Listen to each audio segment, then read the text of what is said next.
पवन खेड़ा को एक बार फिर से राहत, कांग्रेस पार्टी को राहत। कांग्रेस पार्टी को क्यों राहत?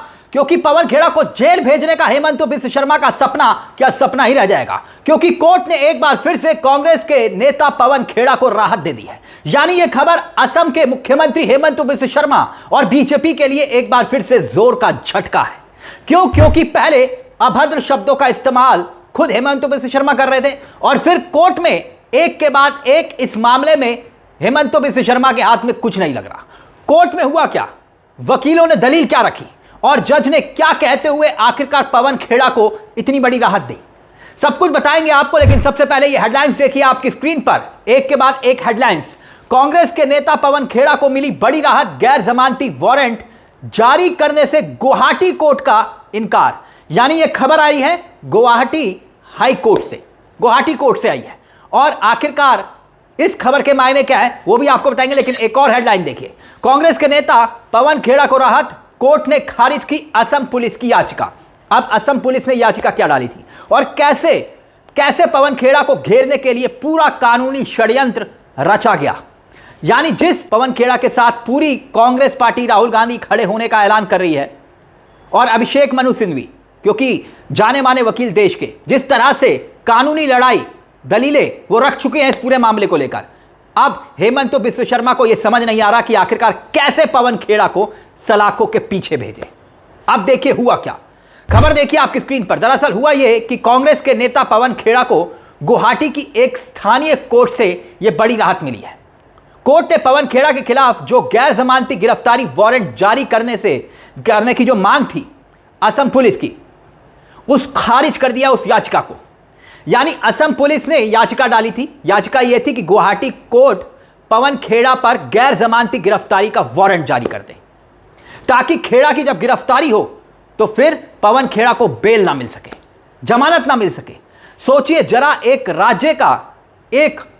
राज्य का मुख्यमंत्री कैसे कांग्रेस के नेता के पीछे पूरी तरह से पड़ चुका है। क्यों? क्योंकि यह मामला वैसे असम की सीएम की पत्नी रिंकी बुइया शर्मा ने दायर किया था। पवन खेड़ा पर उन पर कई पासपोर्ट रखने के, विदेश में संपत्ति होने के आरोप लगे हैं। उस मामले की जांच नहीं हो रही, लेकिन पवन खेड़ा के पीछे कानूनी नजरिए से पूरी तरह से हेमंत बिस्व शर्मा पड़ चुके हैं।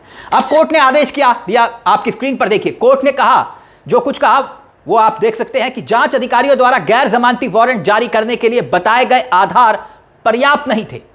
कोर्ट ने आगे कहा कि ये आधार पूरी तरह से अनुमानों और अटकलों पर आधारित थे। आदेश में कहा गया कि यह मामला संज्ञेय और अपराध गैर जमानती है, इसलिए जांच अधिकारी के पास पहले से बीएनएस की धारा 35 के तहत गिरफ्तारी का अधिकार है। कोर्ट का कहना है कि इसीलिए इस स्तर पर गैर जमानती गिरफ्तारी वारंट जारी करना सही नहीं है। यानी जो मांग की गई थी उसे कोर्ट ने सिरे से खारिज कर दिया। कोर्ट ने आगे कहा, देखिए, उपरोक्त के मद्देनजर गैर जमानती वारंट जारी करने के अनुरोध को इस स्तर पर स्वीकार नहीं किया जा सकता और इसीलिए इसे अस्वीकार किया जाता है।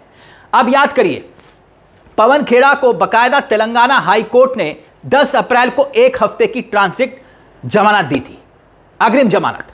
हालांकि पिछले हफ्ते सुप्रीम कोर्ट ने असम सरकार की याचिका पर गौर करते हुए इस मामले में हाई कोर्ट के आदेश पर रोक लगा दी थी।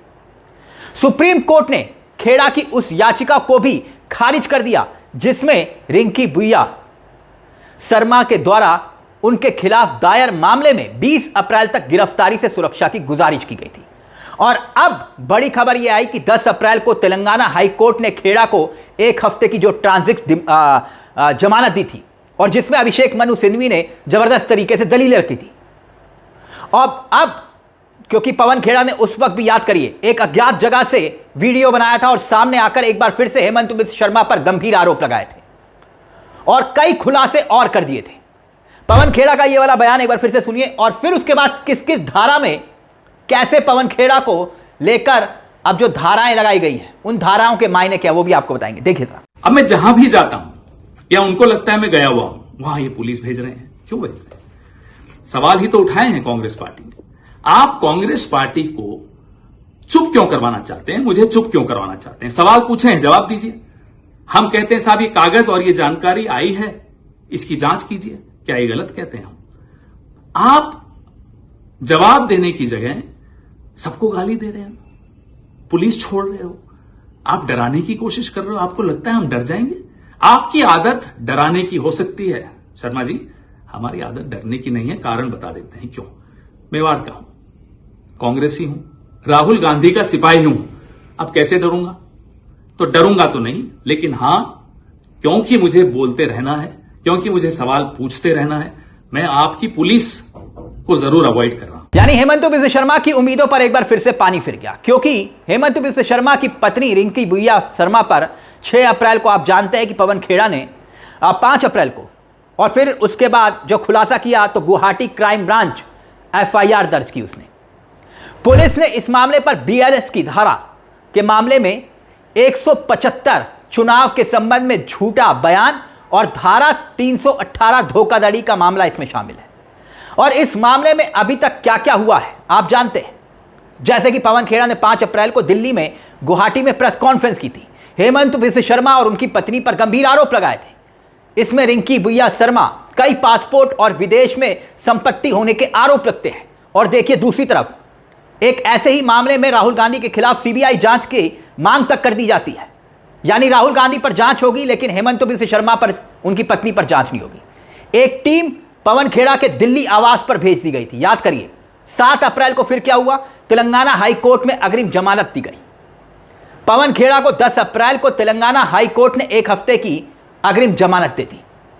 फिर इसके बाद क्या हुआ, असम सरकार ने हाई कोर्ट के फैसले को सुप्रीम कोर्ट में चुनौती दी। कहा कि नहीं मैलोड, गिरफ्तारी तो होनी चाहिए। सुप्रीम कोर्ट ने 15 अप्रैल को तेलंगाना हाई कोर्ट के अग्रिम जमानत के फैसले पर रोक लगा दी। सुप्रीम कोर्ट ने 17 अप्रैल को पवन खेड़ा की जमानत अवधि बढ़ाने या रोक हटाने से इनकार कर दिया। और अब यह खबर पवन खेड़ा को राहत देती है। यानी सोचिए कि मुख्यमंत्री के पद पर रहते हुए जिस तरह से हेमंत बिस्व शर्मा यानी कि मोदी और अमित शाह जी के खास CM अभद्र भाषा का इस्तेमाल कर रहे थे और लगातार नॉन स्टॉप कर रहे थे। हर इंटरव्यू में जैसे माइक लगता था और हेमंत बिस्व शर्मा अपना आपा खो जाते थे। ऐसे ऐसे शब्दों का इस्तेमाल कर रहे थे कि बीप लगानी पड़ रही थी।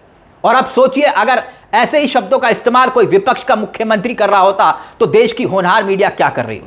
मैं इसको ठीक से पवन खेड़ा बन जाएगा, पवन खेड़ा। मैं इसको ठीक पवन खेड़ा क्या होता है? पवन खेड़ा क्या होता है? पवन खेड़ा पवन पेड़ा बन जाएगा। जेल जाए ना जाए बेलेग कथा, मैं तो सुमा ना खाऊं। तो पवन खेड़ा एक तो इसका दिमाग में था कि असम में लोग रहते हैं, फालतू बात करेगा।